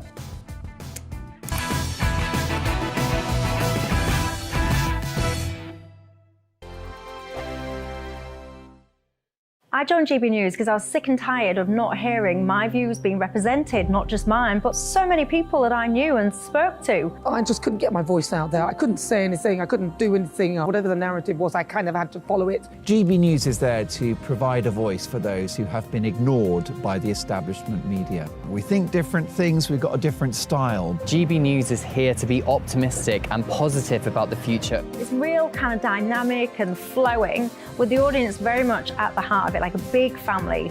Here at GB News, we talk about the things that matter to you. Hearing the voices from right across our towns and cities, especially our towns. All sides of the argument represented with a heavy dose of opinion. We're on a mission here to make a difference. And the GB News family really is here for you, and whatever time of day you can watch or listen. Britain's watching. Britain's watching. We're proud to be GB News, The People's Channel, Britain's news channel. I'm Mark White. As GB News Home and Security Editor, I cover those key issues that are so important to you. Our authorities, our communities doing all they can to combat violent crime. With the public services under unbearable strain, why are we still failing to control our borders? Defence, the first priority of any government, has been continually hollowed out. Can we trust our politicians to protect the armed forces? Join me, Mark White, on GB News. Monday to Thursday, 9 p.m. till 11 p.m. Join me, Dan Wootton. I'll bring you the sharpest takes and hottest debates. Do you not believe in prison? I don't believe in prisons. I'm completely Right. stunned. I guarantee you there'll be no spin, no bias, no censorship. I actually was personally quite offended by it. And no reason to go to bed. So I guess they've always been quite woke. That's Dan Wootton tonight on TV, radio and online. Monday to Thursday from 9 p.m. till 11 p.m. on GB News. The People's Channel, Britain's news channel. You've probably seen politicians interviewed 1,000 times, but we do it differently. We find out who they really are, we don't shout, we chat, and hopefully we bring a bit of light, not just heat. Did you know Kate Moss? Apparently. Do you have a pair of jeans or a pair of jeans? No, of course I don't. What would I do with them? My friends are like, oh my God, what's she doing now? Join me every Sunday at 6 for Gloria Meets, only on GB News, the People's Channel, Britain's news channel. Start the day with GB News. We catch up on all the big stories you didn't hear the night before. And take a look at what the world's talking about this morning. That's right, Monday to Thursdays from 6 o'clock. It's Breakfast with Eamon and Isabel. Straight after breakfast, join us, Bev Turner and Andrew Pearce. We're going to take you through till noon. We'll be tackling the big topics of the day, including the things that the other channels just won't talk about. If it's happening here. Wake up to mornings on GB News. The People's Channel. Britain's news channel.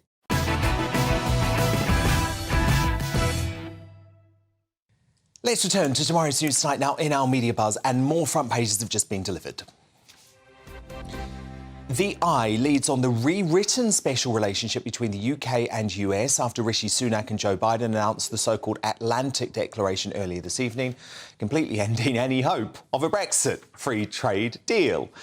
The Sun headline reads, and, you know, I have been so horrified and shocked by this story today. Pram horror on France Hull after a 3-year-old British girl was knifed by a Syrian asylum seeker. And in the most bizarre showbiz exclusive in a very long time, the paper reports that 72-year-old actor Bill Murray is dating the pop star Khalees, 43, 29 years his junior. Good on you, Bill Murray, love that. And the Daily Mail leads on the extraordinary revelation that patients will have no right to know if their doctor is trans under new guidance from the NHS Confederation, with anyone who does raise the question being branded discriminatory. Oh, yeah. Absolutely unbelievable. More on the Media Buzz now with tonight's superstar panel. Top Daily Telegraph columnist Alison Pearson, top Tory Sean Bailey and the author Amy Nicol. Now, if you've watched the MSM over the past 48 hours, which I strongly advise you not to do, you'd think Prince Harry had emerged triumphant from giving evidence. You're not going to believe this from Sly News, featuring the presenter Sally Lockwood, royal correspondent Laura Bundock and media lawyer Jonathan Coe, or to give them their staged names, Harry and Meghan's Three Blind Mice. This kind of life's work, he's put it, hasn't he, to change the media landscape. This is perhaps the first chapter of that change, but it was a very important chapter. He looked robust, he looked determined, he looked like a warrior, he looked confident, and he looked absolutely resolute in seeing his mission through to the end, like a proper fighter. A few shouts of I love you, Prince Harry. That wasn't me shouting that was someone else. Certainly someone standing right next to me. You might have heard it on my microphone. It was you. Admit it. It was you. You love him. But of course, by tuning into GB News, you will have seen how much of a disaster Harry's testimony actually was. You think your phone was consistently hacked throughout the 15-year period between 1996 and 2011, the time period that makes up your claim against MGM? It could have been happening on a daily basis. I simply don't know. Are you aware of any evidence to show this? No, that's part of the reason I'm here, my lord. Alison, That's Sly News' warrior. Not so much a warrior, more Corporal Jones in Dad's army, isn't it, really? Oh, it's been absolutely farcical, Dan. I mean, you know, we've well, I think my favourite was there was one story, wasn't there, where he said, well, it's obviously, you know, implied it had obviously come from phone hacking by the Mirror Group, and then it turned out to be in a press release by Clarence House. And there was the other one that was a press association notice. Like 48 hours beforehand. So let's be kind. He's been underprepared or too arrogant to do the work. But he doesn't believe in journalism, does he? Because there was also another story which, in fairness to the Sunday Mirror, was an exclusive. But what Harry hadn't realised, it was nothing to do with phone hacking. It was because their showbiz columnist, a woman called Zoe Griffin, very good showbiz columnist, was in the nightclub and saw it with her own eyes. Yes. No, he claims to want to reform journalism, which is very kind because we seem to be managing without him. But he doesn't want journalism, he wants PR. So he just basically wants everyone to write reams of admiring copy about megalomania, doesn't he? And aren't they wonderful? He'd have Omid Scobie as the editor of every newspaper. He would have Omid Scobie. The more serious thing, I completely agreed with the Stephen Glover column in the Mail. Yes. It's incredibly important that the royals remain neutral, and the reason it's important, of course, Harry in his testimony said that the country, the government and the press are rock bottom of our country. He's not supposed to say that as a senior royal, and the danger for the king, of course, is lots of people at home will think, hang on, we voted for these guys, why is our elected government being called rock bottom by this unelected idiot? That's the real danger. But Amy, you agree that Prince Harry was a warrior, don't you? I was just sitting here thinking, how is it possible that we disagree so much on things and we see the world so differently? Because honestly, everything that I have read... Because you're wrong and I'm right.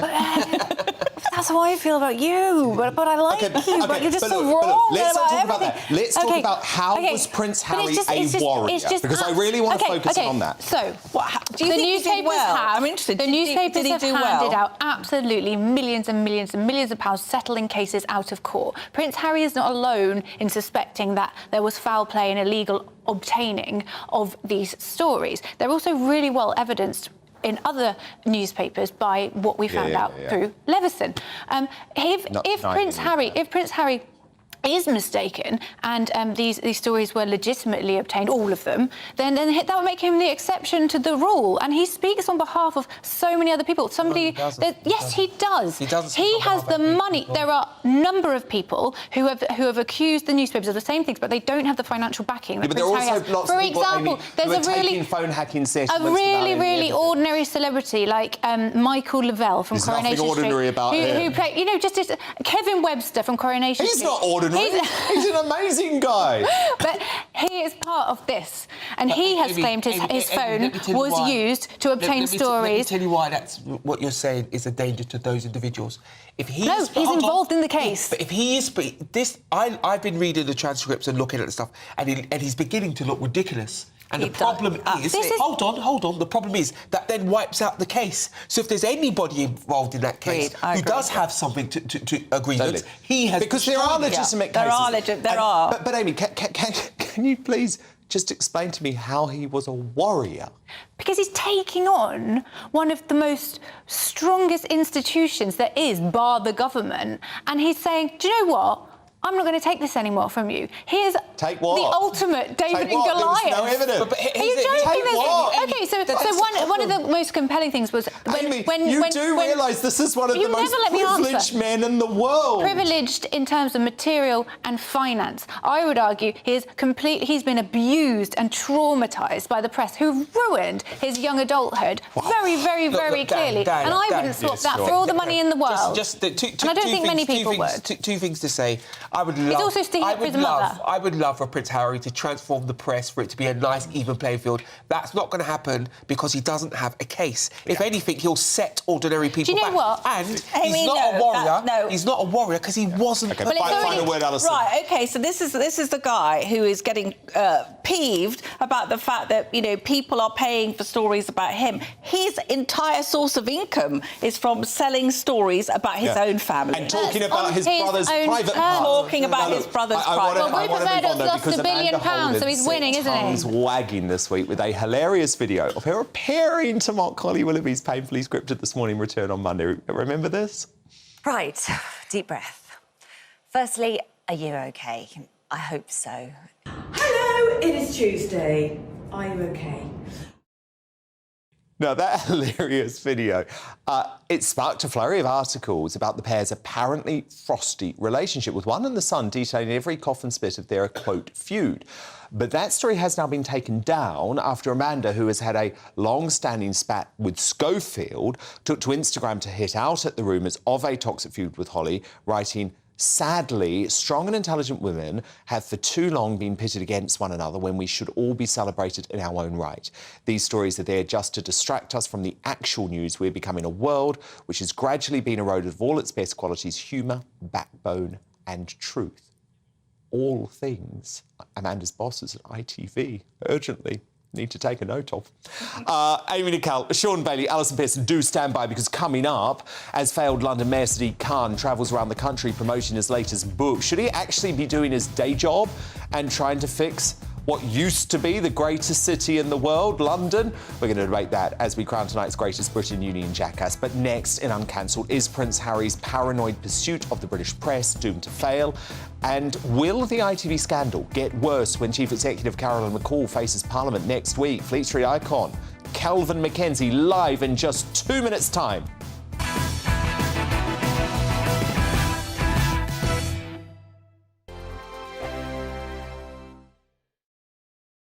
First and foremost, I am a GB News fan, and I was before I was working here. Just love the fact that we're asking the questions that a lot of establishment media won't ask. With a bit of a twist, we not only want to inform you, but we want to keep you entertained. It's worth the drive, because you get in and the team's all ready and waiting, they're itching to go, and it's a proper little family. GB News is the People's Channel. It's the audience that makes the programme sing. We're giving our viewers and our listeners a voice. I see the thousands of your letters, tweets, emails, you name it, coming in. Britain is broken. How on earth did we get into this mess? But more importantly, how do we get out of it? The establishment had their chance. Now we're here to represent you. It's time for something different. It's time for GB News. I'm very patriotic. I believe in Britain.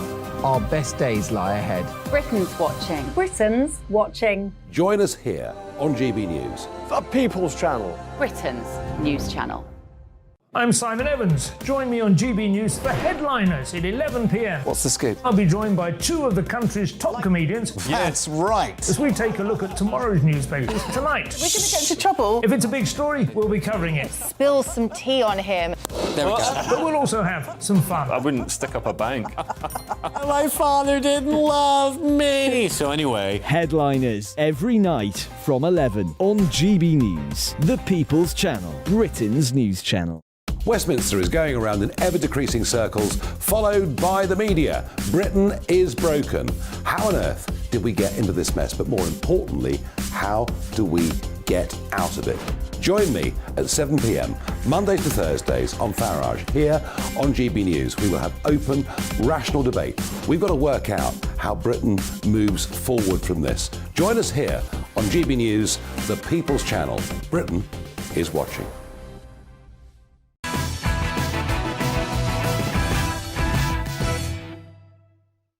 Time now for Uncancelled.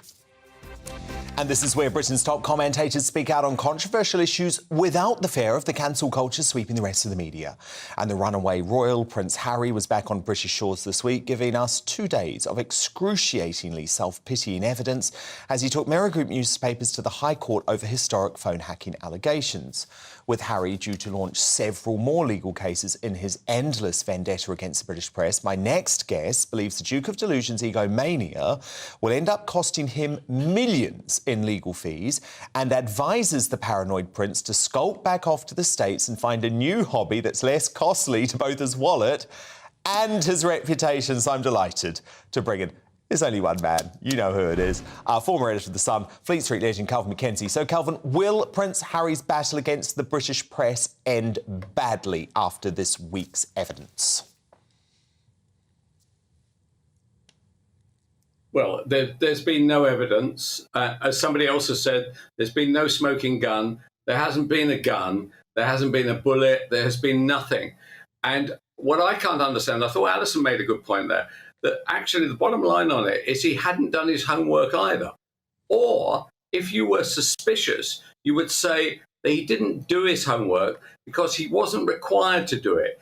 He was there as a lightning conductor against newspapers and the media generally, and that actually whoever's funding some of this stuff, and that will be very interesting to see whether everybody's going to chip in, his famous mates are going to chip in for him, whether actually what they were doing was trying to attract global publicity to what is a fairly minor infraction, minor court case. And if that's the case, that would explain why he hadn't done any work. Anybody who's ever been in that case, and I've been in that case, I can tell you, you flog yourself to death to try and work out everything that's going to be said. For instance, even when Murdoch was interviewed at Leveson, right, there were a whole series of executives at News UK who actually tested him with questions before he appeared at Leveson. And the funny thing is that at least one of those has now got a show on Talk TV. Now, I'm not trying to link the two. I'm not trying to link the two of them together, but I am saying Talk TV, that I've never heard of actually he should have worked a bit harder on his evidence, because actually, had he studied the evidence, he would have turned around and said, "Look, mate, there's nothing in it." And by the way, how much? So he's had 25 years to bring this court case. He finally decides, by his own admission, that he bumps into a barrister in the south of France, as you do, and suddenly, less than 18 months ago, he decides that, oh yes, I think I'll do this. News UK have been writing checks to hacked victims now for the best part of 10, 15 years. Didn't it occur to him that he didn't need to bump into a barrister in the south of France to carry out this action? So there's a lot of. So what are you saying, that odd it's political? to it. Is it political? Sorry? Is it political? Well, it is political in one sense, as you have just raised yourself. The idea of basically him saying it's a bloody awful government. Well, actually, funnily enough, the polling would vaguely agree with you, right? But why? What has that got to do with his case that he was hacked? And so this is obviously an aspect which hasn't really been developed, but may well be developed over the next 6 cases he's got to go, which is actually what they're really trying to do, is to make sure that Labour, who are likely to be the next government, bring in Leveson. OK. Now, look, Kelvin, scandal hit ITV has faced a second week now of damning revelations, including accusations of a cover-up culture. This is after the former X Factor contestant Rebecca Ferguson claimed that they refused to investigate complaints about contestant welfare and aftercare. Of course, it comes on the back of the Schofield scandal, and as Dame Carolyn McCall, the woke chief executive, finally faces the music in front of a parliamentary committee next Wednesday. So, Kelvin, you're our resident media mogul. Is there any way that McCall can survive this crisis, which is now engulfing ITV? Well, I personally, I don't think so. I imagine that she's thinking, I don't need this in my life. After all, by the way, she was a pretty hopeless chief executive at The Guardian. And EasyJet, she cleaned up there. She's making 3.6 million now. I think she's in her 60s now. She may well be thinking, I've got to head to the door. I can do without picking up newspapers or watching GB News every night to find out what an idiot I am. So, or being described as an idiot, I should say. So, actually, I would think that she's heading towards the door anyway. And the trouble is that when you run a company which is attracting so much bad publicity, everything that happens, no matter how small, actually becomes a story. And so she has become a story. Her management has become a story. And actually, she may, I think, will be deciding correctly it's time to go. And actually, ITV has virtually no management. It's running out of its stars. Even Anton Degg can't get an audience anymore. This Morning doesn't seem to work anymore. GMB has collapsed since they let Piers go. So they need a new broom. And I keep suggesting to everybody that the best person to buy it will be Rupert Murdoch. And he buys it, he blows the whole thing up, puts in new management and brings his magic to the network. Yeah, because obviously at the moment it's a very woke broadcast, which hasn't really seemed to work. I mean, Kelvin, I just don't know. The key question is going to be for me, do the MPs properly research what happened and do they ask good questions? Because some of these MPs are rubbish. But if they really investigate, then they'll know that there were whistleblowers who told McCall about what was going on. She knew, and so how does she answer those questions? What does she say? I didn't read my emails. I didn't speak to my corporate communications chief who reports directly to me. I mean, there are very difficult questions to answer for her. There are tough questions, and although I do agree with you that some of the MPs are really hopeless, mainly socialists, by the way, but they are hopeless. There is enough publicity and there's enough research to be done that I think she'll be dancing on the top of a hat pin to answer some of these questions. But they'll be pretty bland. After all, that strategy guy last week, earlier this week, basically threw Frizzell under the bus. I mean, he'll be pushing a broom outside Lidl shortly, won't he? I mean, you know, Frizzell was watching it to be told that it was a completely wrong thing to say, the aubergine crack. So I think there'll be enough. They're all turning on each other. That's what the woke do. That's what the woke do. They all pretend to be very nice, but believe me, they're very nasty and they're all going to turn on each other. Kelvin McKenzie, we will speak Monday night. Have a brilliant weekend. Thank you so much. But it is time now to reveal tonight's greatest Britain and Union jackass. My superstar panel return. Alison Pearson, who's your nominee for tonight's greatest Britain? That wonderful actress Julie Goodyear, who created immortal Bet Lynch of The Rover's Return in Coronation Street. Julie's husband revealed this week that, very sadly, she has dementia, but Bet's glorious northern wit and wisdom will live on forever. Yeah, really sad news. Sean Bailey, your nominee. My nominee is the wonderful Anne Diamond. All tonight's viewers would have seen her revelation that she's been fighting breast cancer for the last 6 months. It's so typical of Anne to say she isn't special and that a quarter of all women are going through it. But Anne, we're just all so happy to have you back. Yeah, it was really emotional, that interview, actually. And, of course, back on screen Saturday. Amy Nicole, your nominee? So I've gone with the green energy millionaire Dale Vince, who is the Just Stop Oil donor, and he joined. So you know, I was asking for your greatest. He's a legend. Go watch his interviews this week. He's been totally on form, and I think I've fallen a little bit in love with him, actually. Don't tell my fiance. Goodness me, you're winding me up tonight. But look, of course, our greatest Britain is Anne Diamond, national treasure, back on GB News, even though she's undergoing treatment for really serious breast cancer. You've got to have to tune in Saturday morning to see Anne back. Alison Pearson, your Union Jackass nominee, please. Fifth in line to the throne, but not for long. Prince Harry, undermining the monarchy, coming over here with his self-pitching tirade against the beloved British tabloids. Hack off back to California, matey.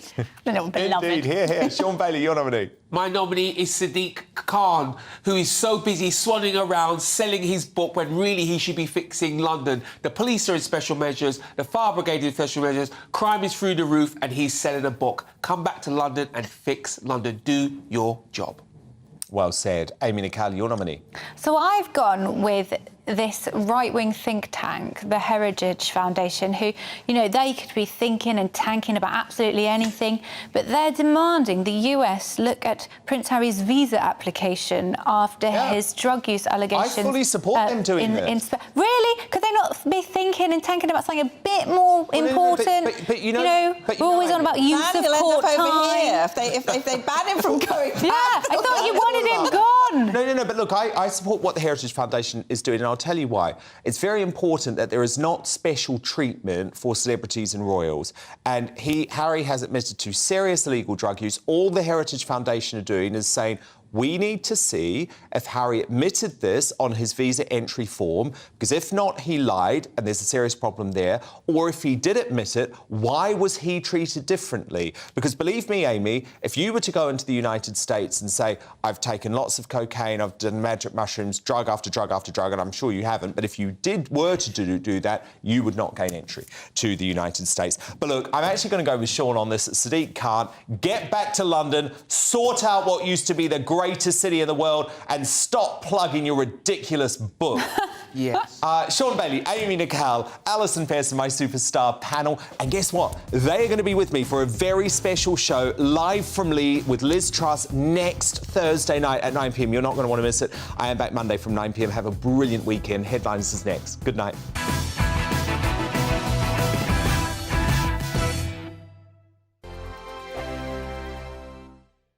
It's all about family, being in people's living rooms, all the interaction and getting to know who our viewers and listeners are. When I was young, my dad used to say, Nana, stop arguing. I wanted an outlet that would enable me to give my opinion. People are going through a really hard time right now, and I know that you don't feel like you're being listened to by the establishment. I came to GB